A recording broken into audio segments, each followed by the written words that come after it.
Muito boa tarde, Santa Catarina, pontualmente 12:30, hoje é terça-feira, dia 23 de agosto, e tem muita coisa acontecendo nos bastidores do futebol catarinense, e você sabe, até 1h da tarde, por aqui, o assunto é apenas o nosso futebol, o futebol de Santa Catarina. E dentre essas movimentações do nosso mercado da bola, inclusive em Criciúma, tem mais um jogador muito importante deixando o elenco, né? Alguns atletas já deixaram. E quem vai trazer essas informações pra gente é o nosso repórter Juan Todescati, já está aqui em contato conosco. E o Juan, hoje ele está em Lages, mas acompanha de muito perto Criciúma, já não é de hoje. Você que acompanha o Jogo Aberto, você sabe disso. O Juan Todescati é o nosso repórter que também acompanha o Criciúma. Tem várias informações que ele busca de lá e traz para você agora. É uma das nossas fontes muito bem informadas. Boa tarde para você, Juan Todescati. Eu te pergunto, quem mais está deixando o Tigre, hein, Juan? Boa tarde. Boa tarde, Gustavo. Boa tarde a todo mundo que acompanha o Jogo Aberto Santa Catarina. O teu xará, Gustavo, já está em São Paulo fazendo exames e deve assinar com o Corinthians, Gustavo. Pois é, rapaz, mais um jogador deixando o Criciúma. Você chegou a dar uma olhada a quantidade de gente que já deixou o Criciúma nos últimos tempos aí, hein, Juan? É verdade, bastante gente, principalmente jogadores jovens que faziam parte da base. Eu fiz uma listinha desde setembro do ano passado. O primeiro a sair foi o Luca, que foi pro Corinthians também. Depois, em abril já deste ano, Roger Guedes foi pro Palmeiras. Logo depois, em junho, Bruno Lopes foi pro Arouca, em Portugal. E o Ezequiel tinha sido o último a sair em julho, agora desse ano também, que deixou o Criciúma e foi para o Cruzeiro. Agora o Gustavo aí, artilheiro da Série B com 11 gols, tem tudo para sair também do Criciúma. E inclusive a negociação, por enquanto, que a diretoria já divulgou, é que continua com 35% do passe do Gustavo, 35% o Corinthians teria comprado e outros 30% continuam com o Tabuão da Serra, o time aí que revelou o Gustagol, né? É, o Gustagol, como tem sido chamado. A imprensa de São Paulo está numa expectativa tremenda, afinal de contas, o André do Corinthians foi negociado, o Gustavo já chega por lá, olha, com grandes chances de ser um dos principais nomes do Cristóvão Borges para compor o ataque. Mas, Juan, e pro Criciúma, o que tem entrado de grana nessas negociações, todas essas que você falou, por exemplo? Pelo que a gente acompanha, normalmente os valores exatos não são divulgados, mas pelo que a gente acompanha, é uma média a cada negociação de 3 a 5 milhões, algo nesse sentido. Se a gente levar em consideração que esse já é o quinto jogador que está sendo negociado, então um bom dinheiro já entrou aí pro Criciúma, mas por enquanto se especula até que o Criciúma esteja procurando um outro atacante para substituir o Gustavo, mas nada de concreto, nenhum nome foi divulgado na imprensa. E hoje à tarde, uma coletiva deve acontecer da diretoria do Criciúma para confirmar a saída do Gustavo e talvez, quem sabe, falar sobre valores, né, Gustavo? É até difícil a gente falar assim, ó, quem pode substituir o Gustavo, né? Que é um cara que tem muita qualidade e mostrou isso nessa Série B. É Gustavo, né, cara? Mas é o seguinte, dentro lá do Criciúma, daquilo que você acompanha, que nome você imagina hoje que tem no Criciúma ali, que já tá no grupo, que não vai ser contratado, mas que já está no grupo e que pode somar nesse ataque do Tigre? Eu acredito que o Criciúma deva manter o elenco que está hoje. Não vai ter um camisa 9 à altura do Gustavo, mas devem abrir os dois atacantes, jogar com o Niltinho, quem sabe, dois atacantes abertos e não mais aquele camisa 9 lá, fazendo a referência dentro da área. Na minha visão é isso que deve acontecer, a não ser que surja algum outro fato aí, algum jogador que não foi comentado até agora, que possa vir fazer essa função de camisa 9 no Tigre. Beleza, ó, Juan, fica aqui com a gente, você trouxe então a informação aí, o Gustavo, já nas próximas horas, atual campeão brasileiro, mais um jogador do Criciúma, que vai jogar no Timão. Você continua conosco, depois eu quero que você participe aqui comigo, viu, Juan? Do Gol Mais Bonito e também do Luva de Ouro. Participa aqui da eleição junto comigo e Claudio, beleza? Beleza, tô aguardando aqui. Valeu então, Juan Todescati, espera aí bonitinho, quietinho, aliás, tá muito bonito o Juan Todescati. Fala comigo, Polivalente, essa saída do Gustavo, que dor de cabeça pro Roberto Cavalo. Porém, certamente já estava se preparando para isso. A gente falava aqui há algum tempo. Dor de cabeça pro torcedor criciumense. Acho até que a lesão do Gustavo, que foi anunciada no último jogo, ela não aconteceu.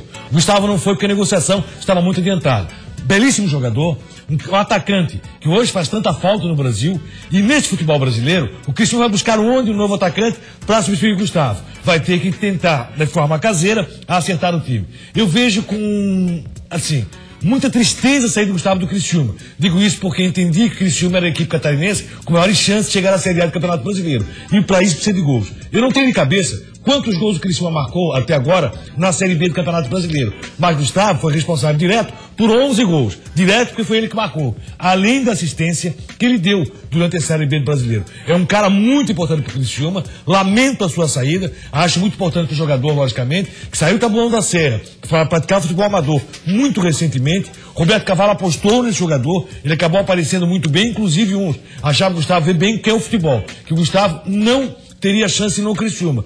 Roberto Cavalo apostou, ele se mostrou ser um jogador guerreiro, lutador, um atacante com presença de área e tecnicamente muito bom, que luta sempre, não desiste jamais. E por isso o Corinthians mostrou interesse. Com 11 gols, artilheiro da Série B, está indo para o Corinthians. Muito bom para o Gustavo. Agora pode ter certeza, péssimo para o Criciúma, não vai achar em casa um jogador com talento do Gustavo e fora. Hoje você não tem, por um valor baixo, um jogador que o Criciúma possa fazer. E ele mantém, o Gustavo, o planejamento da carreira dele, que nós entrevistamos aqui, a nossa equipe esteve em Criciúma fazendo matéria com ele, o próprio Juan foi quem fez essa matéria, e ele dizia isso, ó, eu tive a oportunidade, assim que eu fui o artilheiro da Copinha, que tá bom da Serra, isso lá em janeiro de 2015, no ano passado, né, ele disse, eu tive a oportunidade de ir para Cruzeiro, para o Corinthians, e também pintou a proposta Criciúma. Aí conversando com meu pai, a gente chegou à conclusão de que não era necessário queimar etapas, ele não queimou uma etapa. Fez uma belíssima Série B, eis o prêmio agora pinta um grande clube brasileiro, atual campeão do país, o Corinthians, mais uma chance. Te digo, hein, se ele tiver cabeça no lugar, esse moleque vai longe. Com a visibilidade do futebol brasileiro hoje, principalmente, você tem a Série A e tem a Série B do brasileiro com muita visibilidade, ele apareceu na vitrine no momento certo. A carência de goleadores, ele é muito forte no futebol do país. E aí o Gustavo apareceu como goleador numa Série B que é muito concorrida, que é muito disputada, acabou aparecendo sendo artilheiro. Com 11 gols, responsável pela maioria dos gols do time do Criciúma, você vê que realmente é um atleta muito interessante. Parabéns para o Gustavo. Lamento pelo Criciúma. Acho que a trajetória do Criciúma em busca da Série A do Campeonato Brasileiro ficou um pouco mais complicada. Eu acho o futebol dele muito próximo do Gustavo com o do Fred. É um cara que é finalizador dentro da área, ele tem um poder de conclusão muito bom. Porém, o Fred, a gente já sabe, está caminhando para o fim de carreira, né? E aí tem a questão de melhorar ainda quando você tem um bom técnico que possa ajudá-lo a aperfeiçoar essa técnica de arremate para o gol. E ele tem um deslocamento muito interessante, jogando tanto pela direita como pela esquerda. O Gustavo é um cara que aparece muito bem, não é aquele jogador de referência que fica parado no interior da área. É um jogador de referência moderno. Moderno. Ele dá assistência, é um cara que aparece bem e, acima de tudo, apareceu um lance há poucos instantes ali, onde o Gustavo chama a galera. Foi no jogo em Criciúma que o Criciúma conseguiu um belo resultado a partir de uma reação que o próprio Gustavo foi protagonista. Então, por tudo isso, entendo que o Criciúma vai ter muito trabalho daqui para frente sem a presença de Gustavo. Pode achar algumas saídas. A situação do Niltinho, que é um jogador muito mais lateral, um jogador que vai buscar o jogo, é um cara interessante também. Mas mesmo assim vejo com muita dificuldade. Aí a gente volta a insistir, né? Foi só o Criciúma profissionalizar a gestão da base, aí vamos se discutir, que forma que ela foi profissionalizada. Bem, aí é outra história. Cada qual sabe onde é que aperta o seu calo e da forma que essas parcerias têm que ser feitas, no caso, para fomentar isso. Agora, foi só o Criciúma profissionalizar a gestão da base. Olha quantos caras foram revelados lá no novo CT que o Criciúma construiu. Mas olha também o que perdeu o Criciúma muito recentemente. Logicamente, é muito interessante dar dinheiro em caixa. Eu não sei qual é o projeto do Criciúma para esse ano. Exatamente. O que se pensava? Se era questão de manutenção ou a questão de realmente chegar a Série A. O presidente chegou a falar assim, a gente esse ano é Série B, deu uma moçada na torcida. Aí você perde Roger Guedes, perdeu no início do ano. Você perde Ezequiel, perde o Bruno e perde agora o Gustavo, fica muito complicado. Aí tem mais dois caras feras ainda no Criciúma que tem que segurar, o Barreto e o Marlon. 2 jogadores que têm mercado. É muito mercado, né? Vamos então de gol mais bonito, Polivalente. Primeira eliminatória do mês de agosto. Como eu disse, o Juan Todescate vai participar conosco. E é para inspirar a molecada o que fizeram nossos artilheiros nessa primeira eliminatória de agosto. Roda na tela, vai!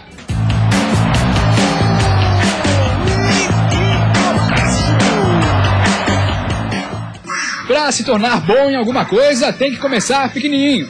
Esse garoto aí, por exemplo, com certeza vai se tornar um Rock Balboa. Mas se você quer que seu filho se torne um goleador, bota ele para assistir os gols mais bonitos. Contra o Vila Nova, Danley foi tentar cruzar e acabou fazendo esse golaço pro Joinville.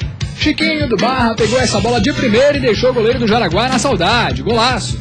E olha o gol olímpico. Lua, que joga no Maga, foi cobrar escanteio contra o Curitibanos e acabou fazendo essa pintura. Também do Maga e também contra o Curitibanos, Jean Carvalho driblou o goleiro, deixou o zagueiro no chão e fez esse belo gol. E para fechar, Martinucci da Chape pegou de primeira e deu a vitória para a Chape contra o Inter. E aí, qual é o gol mais bonito?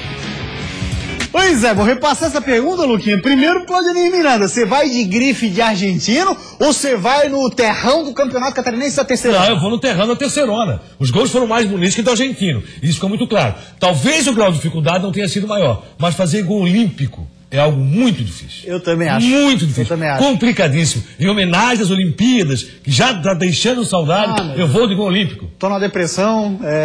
Eu não tô tanto. Eu não chego a ficar depressivo. Eu tô com depressão. Mas que dá saudade não. Aumentei a dose de Rivotril. Olha lá. Lua, é ele, artilheiro do Maga, fazendo um golaço olímpico por enquanto. Quem diria que um dia estaríamos aqui nesse programa escolhendo o gol do Maga, o mais bonito da quinzena. Exatamente. Quem diria? Olha, por enquanto 2 votos. Vai no voto aí, Juan Todescati. E, pelo amor de Deus, né? Vai acompanhar o relator ou vai ter personalidade? Pra quem é o teu voto? Hoje eu não vou acompanhar o relator. Ah, não? Jean Carvalho, né, que deixou todo mundo sentado ali, fez o gol, também no terrão. O gramado estava ruim, pelo que eu vi aqui. Não, outro golaço. Esse aí é o do Jean Carvalho, esse que o Juan Todescati tá falando, esse aí, ó. Realmente é um golaço, rapaz. Deixou o goleiro na saudade. Agora, o gol olímpico não é todo dia, né? Em ritmo de Olimpíadas, um gol olímpico é uma coisa nova. Ninguém nunca deve ter falado isso. Tá? Ele teve personalidade, agora tá tirando o voto dele, pô. Não, tá certo, ele votou. Jean Carvalho. Então tá, mas foi 2 votos a 1, né? 2 votos a 1. Hã? O que foi? Mesmo jogo. No mesmo jogo, exatamente. Quem foi lá pagou o ingresso pra ver o Maga não se arrependeu. É dia que o Maga foi de história, né? Oh, pelo amor de Deus. 2 golaços mesmo, do Jean Carvalho e do Lua. Mas o Lua, então, vence a primeira eliminatória do mês de agosto do gol mais bonito. Lembrando, claro, a gente tá no dia 23, a primeira eliminatória. Tava rolando as Olimpíadas, né, Polivalente? E até, assim, ó, o que foi dito, ele foi cobrar escanteio e fez isso. Ele fez o gol olímpico. É gol olímpico, rapaz. Pelo amor de Deus. A única forma do cara fazer o gol olímpico é ele bater o escanteio. Lógico. Exatamente. Vamos agora para a primeira eliminatória do Luva de Ouro.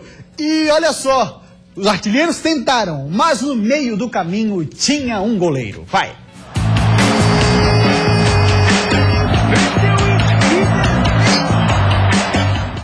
Esse corredor estava feliz da vida porque ia ganhar a prova. Acontece que ele não sabia que ia ter essa menina no caminho. E no futebol, os nossos goleiros é que fizeram esse papel. Ficaram no caminho dos atacantes. Alexandre do Paysandu bateu no canto, mas Edson do Tigre estava no caminho. Quando o Vila Nova foi para ataque, Aranha estava no caminho e fez essa defesa aí. Danilo da Chape ficou no caminho do ataque do Palmeiras. Quando o Curitibanos achou que ia marcar, Madison do Maga botou a mão e não deixou. E para fechar, Danilo da Chape fez essa defesaça contra o Inter. E aí, qual é a defesa mais bonita? Olha só, vamos começar agora lá pela Serra Catarinense. Lá tá o nosso companheiro Juan Todescati. Fala pra mim aí, Juan, no Luva de Ouro, pra ti, quem fez a defesa mais bonita? Dessa vez eu vou de Danilo da Chape, até pela importância, né? Vitória contra o Inter. Então, defesa bastante importante e um lance de cabeça, assim, tão de perto. Com certeza uma defesa muito difícil, né? Na segunda, né? Logo depois da defesa do Maga que passa essa defesa aí, ó lá. Essa aí, né, Juan? Exatamente. Belíssima defesa, de fato. O Chapecoense ia vencendo 1-0 e o Danilo brilhou a estrela dele, fez uma defesaça polivalente. E aí? No estilo terrão. Continuo no terrão e vou com a defesa do Maga. É dia de Maga no programa. Rapaz, ó, gostei muito da defesa do Danilo, de fato uma defesa muito importante para o jogo. Agora, na plasticidade, mostrando o reflexo do goleiro. O rapaz do Maga, como é que é o nome dele? Perdão? Não podia ter esquecido o nome do moço, né? Ó, nossa senhora, que bela defesa, hein? Ser goleiro do Maga já deve ser reverenciado, né? O cara, ser goleiro do Maga é um sofrimento, meu amigo. E fazer uma defesa dessa. Madison do Maga, botou a mão. É o Madison do Maga, tá aí. Belíssima defesa, hein? Deu uma mãozada de gato mesmo, hein? Foi muito bem. Coisa linda. Então tá, ele, Madison do Maga, também venceu a primeira eliminatória do mês de agosto do Prêmio Luva de Ouro. O Maga arrebentando em agosto. Arrebentando, mas ficou fora da final da terceirona. E o quê, pô? O time do Maga já foi o pior do mundo. Já... Agora tá sendo quase o pior do Brasil. Juan Descarte, grande abraço, obrigado pelas informações e até a próxima, hein? Quem tá devendo a entrevista pra gente é ele, né? O presidente do Inter de Lages, para bater um papo conosco ainda. Verdade, verdade. Um abraço a todos aí. Quem sabe na semana que vem a gente consegue trazer o homem aqui, né, para falar sobre os planos aí pro ano que vem, porque esse ano pro Inter de Lages, infelizmente, acabou, né? Beleza, valeu. Obrigado, Juan Descarte, um grande abraço, bom trabalho. Muito bem, olha só, a gente vai para uma rápida parada. Depois do intervalo a gente vai falar sobre mais uma rodada da Série B que começa hoje. Teremos 3 jogos, dentre esses 3 jogos tem um catarinense em campo. Evandro, até então auxiliar técnico de Silas, tem a missão de comandar o Avaí rumo à vitória contra o Lanterna Sampaio Corrêa. Respeitar a equipe dele, independente da colocação, como nós também merecemos respeito. Pareceu derrota. Com o empate sofrido aos 32 do segundo tempo, deu a impressão de que a falta de sorte atrapalhou.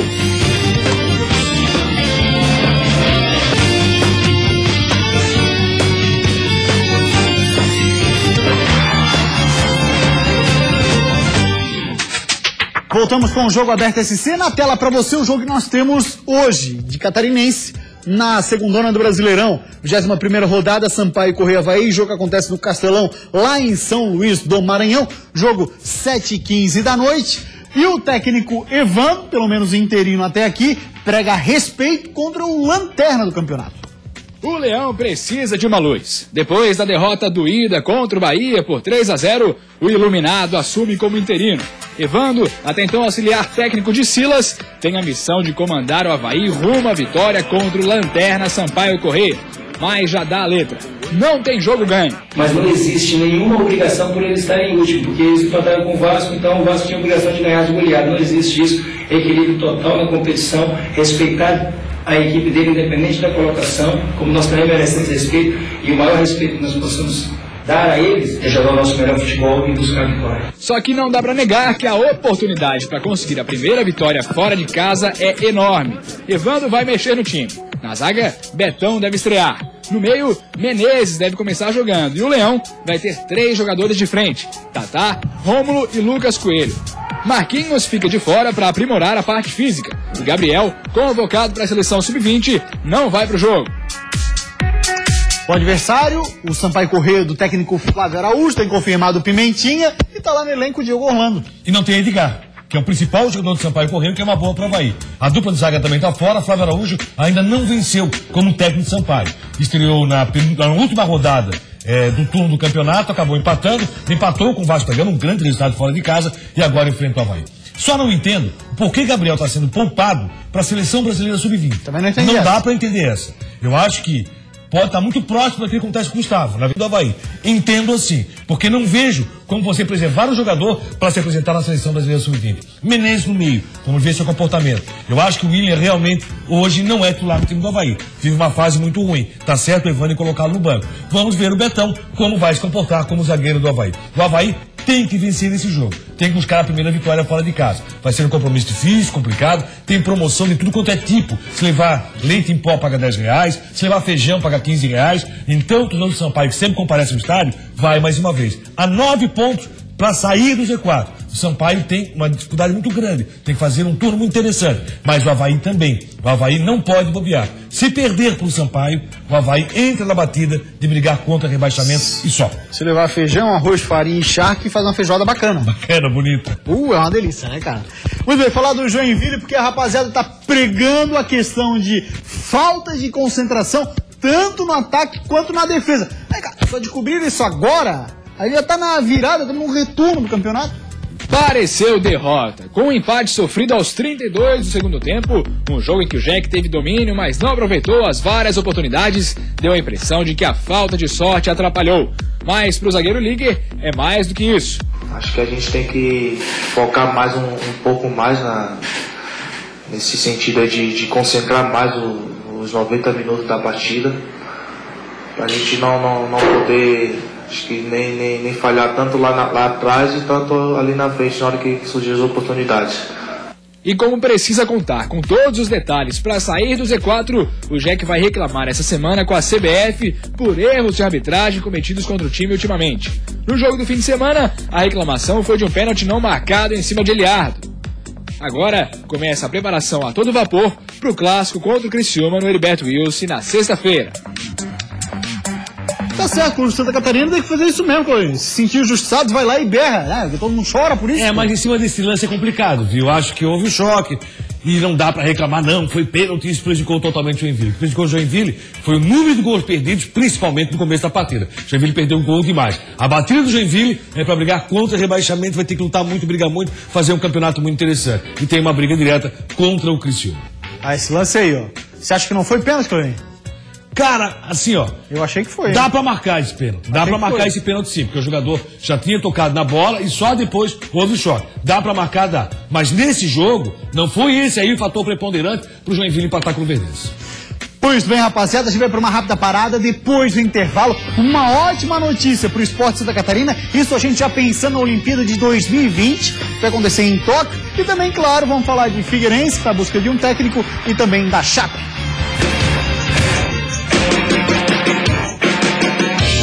Tenho ótimas recordações do Japão e acredito que esse bronze aí possa se transformar, quem sabe, no ouro olímpico. Então esperamos manter essa batida aí para conseguir coisas melhores que os outros anos. Isso é jogo aberto, SC.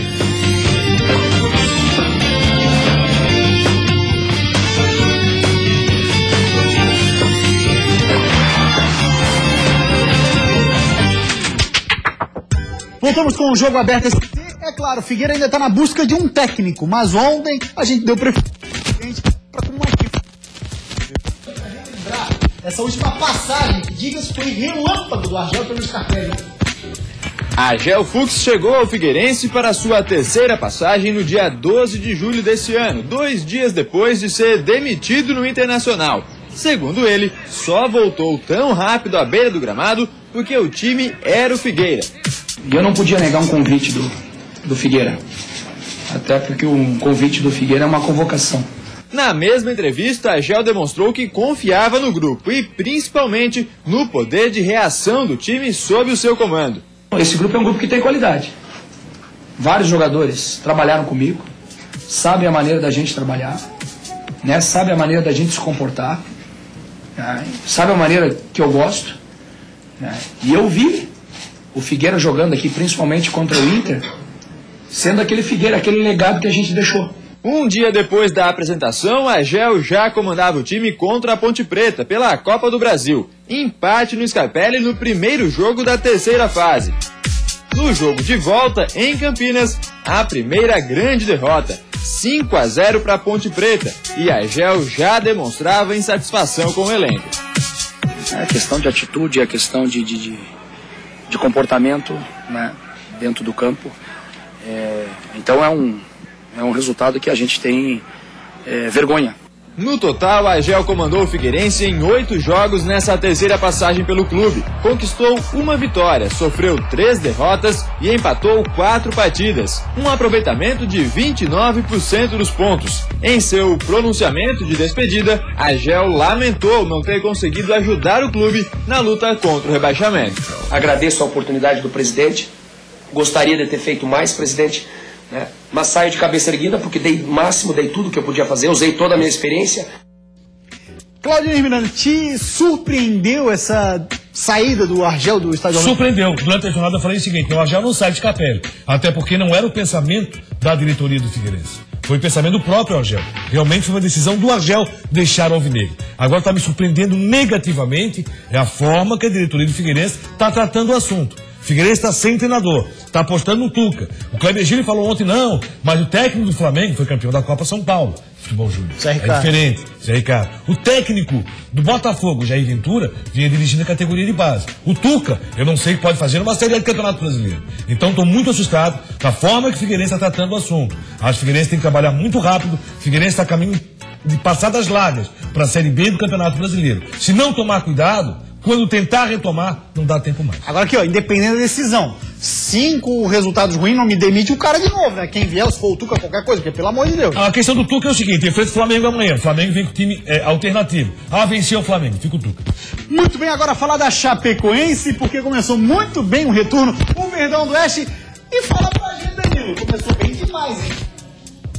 O retorno muito bom, né? Começamos muito bem, o pensamento era esse de buscar o máximo de pontos no início do retorno, para ver onde a gente ia brigar, né? E graças a Deus conseguimos 2 vitórias e se começar nesse embalo aí que a gente pode pensar em brigar um pouco mais na frente, né? Porque se for comparar com o ano passado, estamos melhor que o ano passado. O ano passado foi muito bom, né? Esse meio de tabela.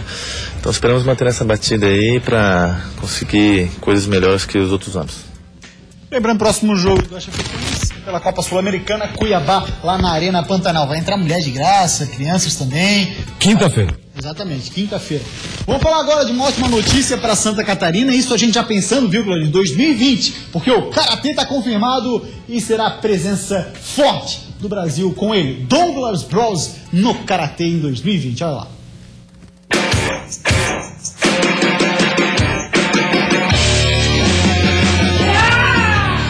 Douglas Bros nasceu no Rio Grande do Sul, mas estabelecido em Santa Catarina, se considera catarinense. Por isso, motivo de orgulho para quem é daqui. Ele coleciona títulos, entre eles 2 campeonatos mundiais. Como todo bom atleta, Douglas acompanhou os Jogos Olímpicos do Rio de 2016, mas já está olhando lá na frente, para as próximas Olimpíadas.